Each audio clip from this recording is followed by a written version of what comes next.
So it sounds like your first job with McAlpine was excellent, but you were pretty much a one-man band. Yeah, I was pretty much a one-man band. We did get a second pilot, and then finally a third one, and I became chief pilot of this great enterprise. And it was fascinating, varied flying, but it was very hard work. I mean, in essence, you were potentially on call sort of 7 days a week. They were very good employers, and Kenneth McAlpine was my sort of ultimate boss, who was a splendid man. He was a Spitfire pilot at the tail end of the war. Oh, wow. Yeah, and a very, very fine gentleman who's still alive, and very much alive, and lives down in Lamberhurst, has vineyards. Oh, lovely. He became one of the sort of first Brits to start up vineyards in this country. Anyway, I just basically knew that really what I wanted to get into with the airlines, because I wanted to go long haul flying. And suddenly the airlines started advertising. I applied to Qantas, BEA and BOAC, British European Airways and British Overseas Airways. Well, I thought it meant better on a camel. Yeah, that's one of the interpretations. Sorry. And BEA pilots, by the way, in BOAC were always known as flat earthers, because they never flew far enough to find out the earth was round. Since we're on this slightly facetious Excellent. theme. No. But I'm going to take you back to McAlpines just for a moment. Oh, okay. I was well. dismayed to discover that you took up helicopter flying and nearly became a cropper in a chopper. You must look back on choosing to fly those as one of your poorer decisions. You as a fixed-wing pilot will totally understand that helicopters shouldn't be able to fly at all. Not either, like the Bumblebee, I'm sure. Just like the Bumblebee, yeah. Not quite sure what happened. I was coming into land in this field, and suddenly the helicopter, it was a Hiller 12B, started spinning around. And the famous Hutchinson inertial platform toppled, and I now became a passenger in this thing. And by the way, it only had a lap strap, no shoulder harness. Really? Yeah. Oh, wow.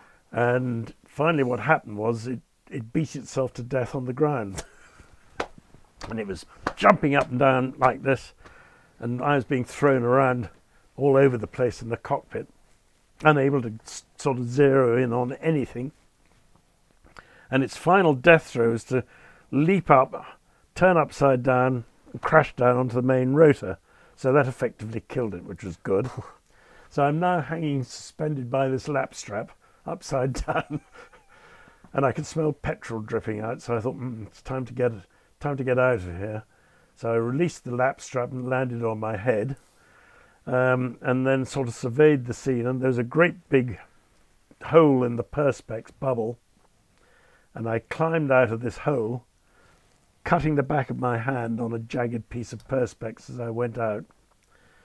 And I went off about 200 yards away from the airplane in case it all blew up or something, and sat there rather disconsolate in this field.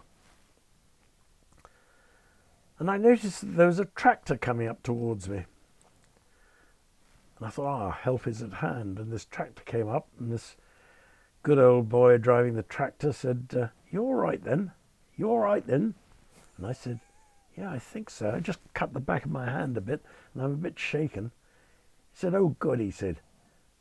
And he just went back to his tractor, went back to his field that he was ploughing, and he left me sitting there. I couldn't believe it. I thought he'd come to rescue me. And what happened was that one of the other helicopters from this outfit, it was God, I can't remember the name. It was based at Bourne, near Cambridge. can't remember the name of the company, and one of their other helicopters flew over and saw me sitting there and came in and picked me up. And I went in to see the boss of this helicopter company and said, "Terribly sorry, boss, I've written off your helicopter." And he looked at me, he said, "Oh, have you really?" He said, "Oh, that's good." He said, "I've been trying to sell it for several years. It had been used for crop dusting, and I think it was all fairly rotten inside with sort of various chemicals and things that had been carried in it." I gather the shaft of the tail rotor broke. That was the start of your troubles. That was the start of the troubles. That's what caused me to spin around. Yes. Yeah. Good old Newton. Sometimes he's not our best friend. No. Excellent. Now, I also remember you had a special trick for smuggling wine back from France. Very useful. Mixing it with smelly cheese, as I recall. Oh, yes, yes. Smelly cheese definitely puts the customs people off. They reel away from it. I must remember that. When it's ripened nicely in a rather hot baggage compartment. Excellent. Excellent. Oh, well, I love that. So let's take you under your life with a BOAC.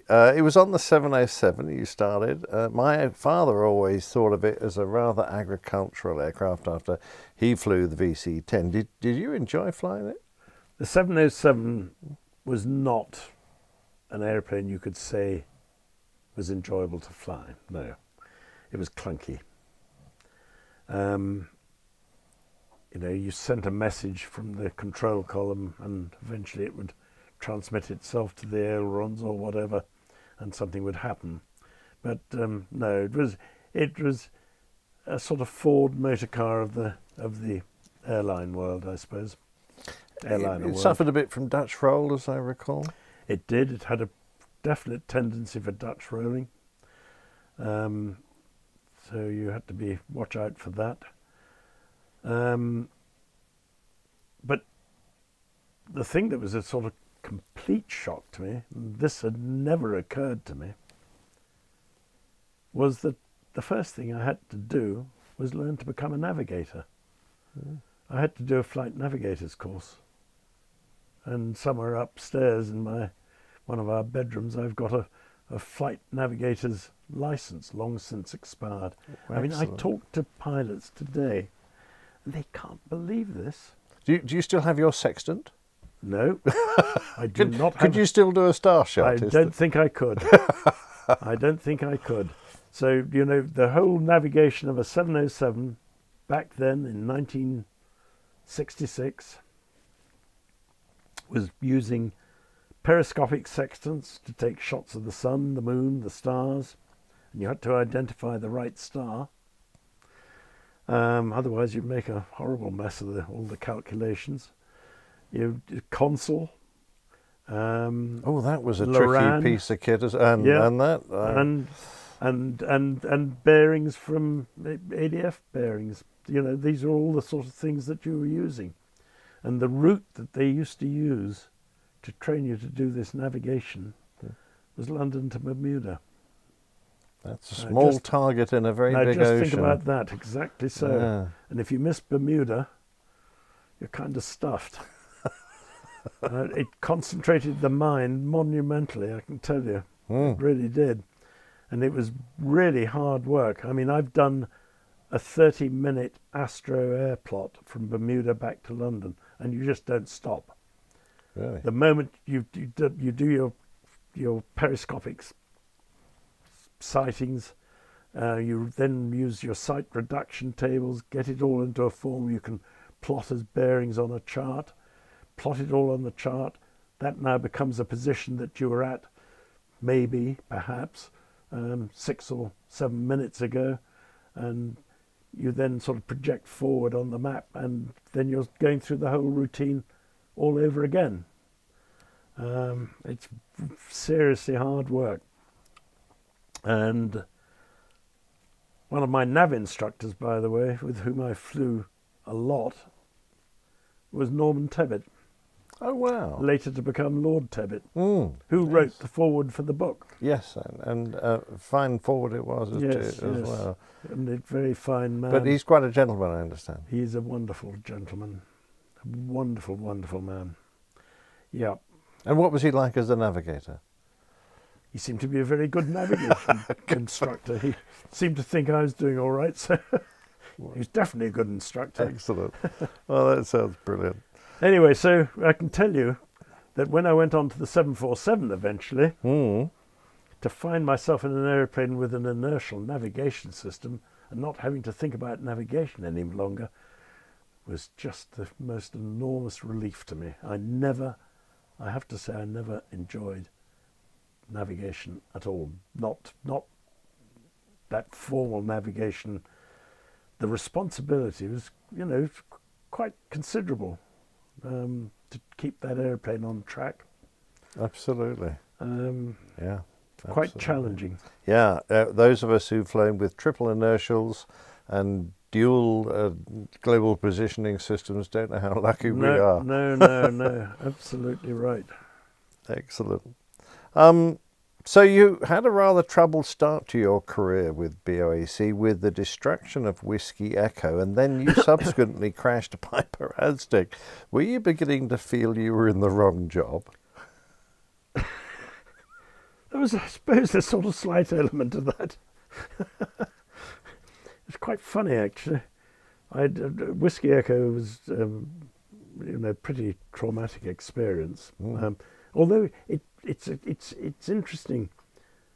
It wasn't traumatic while it was going on. Perhaps you could tell the story. It's only afterwards that it becomes traumatic and shock sets in. Well, in a very sort of brief terms, it was a 707 flight from London Heathrow to Zurich. In those days, all our Far Eastern flights used to go through a European destination before it went on any further. Oh, really? And the 3 European destinations were Frankfurt, Zurich or Rome. And this was Zurich. And that airplane eventually was going to go on to Australia. There was a route check taking place. So the flight deck was pretty crowded. There was the captain, a senior first officer, a route check captain, flight engineer, and me sitting at the back of the flight deck at the navigation station. It was a beautiful sunny day, gorgeous clear skies, beautiful spring day, perfect. And because we were only going to Zurich, we had a very light fuel load on board, and that's very significant. I mean, if it had been, say, a flight to Bermuda with a heavy fuel load on board, the whole story might have been very, very different. All I know is that here I am sitting at the navigation station, right at the back of the flight deck, and about 20 seconds after we'd got airborne, there was this big bang and a violent lurch. And I remember hearing the captain calling for a severe engine failure drill. In those days, there was a distinct severe engine failure drill as opposed to just doing a fire drill. Subsequent to Whiskey Echo, BOAC changed that, and for a severe engine failure, you automatically did a fire drill. But in those days, there was a specific severe engine failure drill, which did not involve pulling the fire handles. So were there no fire indications at that point? I have no recollection of a fire warning light or fire bell, not at all. My first appreciation that there was a fire was the route check captain sort of peering out through the side window back at the left wing, and he said something like, "Oh bother, the wing's on fire." Oh God. That must have come as a bit of a shock and to that you. came as a shock to all of us. And at that point, the captain ordered the fire drill to be done. And he was all set up, the captain who was flying, to do a full circuit back on 28 left as it was then. And the route check captain said, no, absolutely not. He said, you've got to get this airplane on the ground as soon as possible. He said, it'll never last, the wing will burn through and we'll end up crashing into the middle of London if you go around for a full circuit. And the captain flying was very reluctant to do this.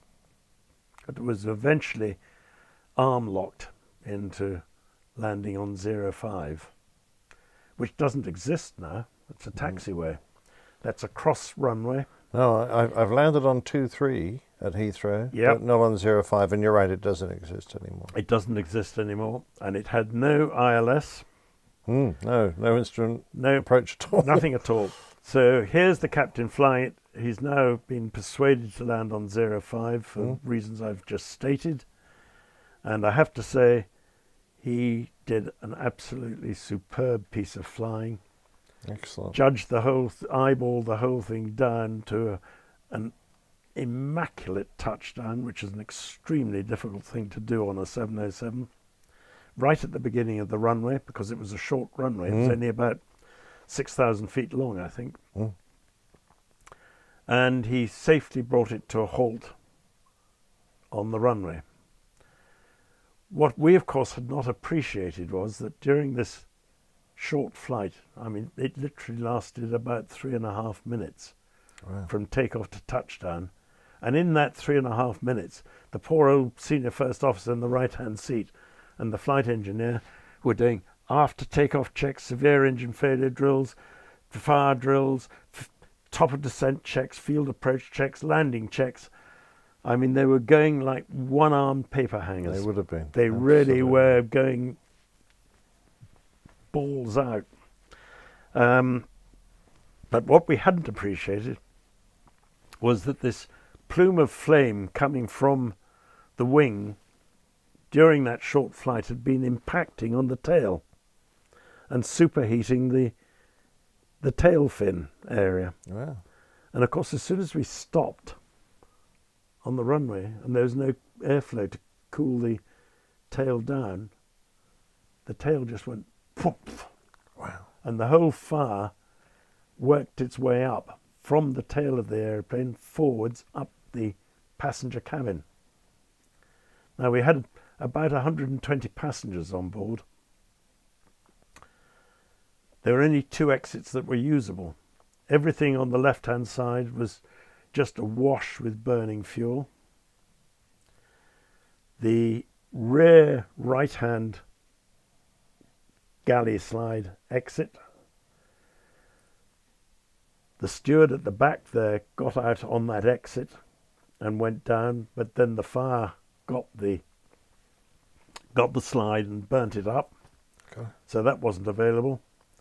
So the passengers all got out of that aeroplane, about 20 of them through the right-hand over wing exit. Most of them ended up with broken legs or broken ankles because they had to jump off the wing onto the concrete. But, you know, they lived. And the other 100 went down the slide. And I tell the full story about this crash on cruise ships when I go lecturing.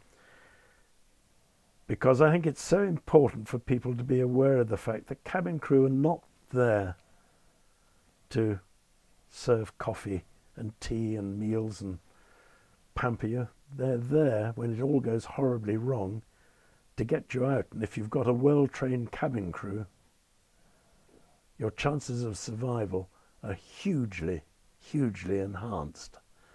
And this cabin crew were fantastic. They imposed their authority on the passengers. I think passengers were more frightened of the chief steward than they were of the smoke. Excellent. Dense black smoke and flames and explosions every now and then. A fuel tank would blow up or a tower would explode and the airplane would lurch one way and then lurch another way. And I remember standing in the forward galley area I didn't have to do a thing. I just watched all these people going off down the slide, one after the other. And eventually I realized that it was just me and the captain standing there in this. I don't know where the flight engineer had gone. I don't know where the senior first officer had gone or where the route check captain had gone, but they weren't there. There was just me and the captain. And we sort of shouted and yelled. And this dense black smoke, by the way, you can't see more than about that far in front of you. And highly toxic. And highly toxic. And the captain said to me, he said, look, he said, I think everybody's off. And as far as we could tell, everybody was off. And we retreated back onto the flight deck. And I remember shutting the door behind me to stop the smoke getting up into the... And then the captain went out over the out of this side window on the right-hand side and went down the rope, and I followed him. In fact, I was the last person off the aeroplane. And I can remember going down this sort of strop with smoke pouring out of my fingers. So my one and only injury was severe rope burns from going down this strop at high speed. And I was all quite calm at this stage. And what then happened was we went to the medical centre, and I can remember Alan Sibbald, who was the BOAC doctor. He said, where do you live? And I said, oh, I live up near Stevenage. He said, oh, I live up in that part of the world. He said, I'll take you home. Yeah. And he was the sweetest man. He took me home, and as we got near to our house, he said, is there a pub nearby? And I said, yeah, there is actually, Alan, just up the road here. He said, well, I think we'll go in there and have a quick drink before I take you back to your wife. And he poured 2 double scotches into me. I turned up in this pub, absolutely black. I mean, I was black from all this soot and stuff, in my uniform. I don't know what the people in the pub thought as this apparition appeared. And Alan Sibbald poured these 2 double scotches into me, which didn't even touch the sides, and then delivered me home. And I subsequently discovered he didn't live anywhere near me at all, bless him. He'd driven miles out of his way to do this. A marvellous chap. But what we didn't realise, and there's always, I suppose, humour even in the blackest things, we didn't realise that this number 2 engine had actually fallen off. Oh. And it had fallen off into a gravel pit. And there was it was Easter time, it was Easter holidays, and there was this father and the son and his son at the gravel pit fishing, and suddenly there was this enormous splash, and they thought, goodness me, this is the biggest fish we've ever caught. And that was the engine going splash into the gravel pit. Wow. And I remember one of the tabloids had something along the lines, Captain Courageous jettisons flaming engine into gravel pit. As though there's a jettison handle up there on the flight deck. Oh, I'm fed up with this engine. I think I'll get rid of it. Pull the lever and off it goes. I mean, good. Quite extraordinary.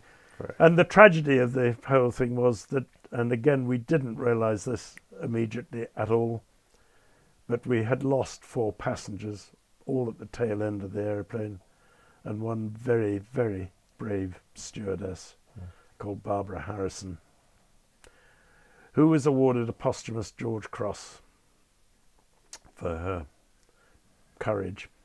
She could have jumped out of that rare exit. There wasn't a slide there, but she could have jumped out. And she didn't. She went back into the aeroplane and tried to get these 4 passengers out.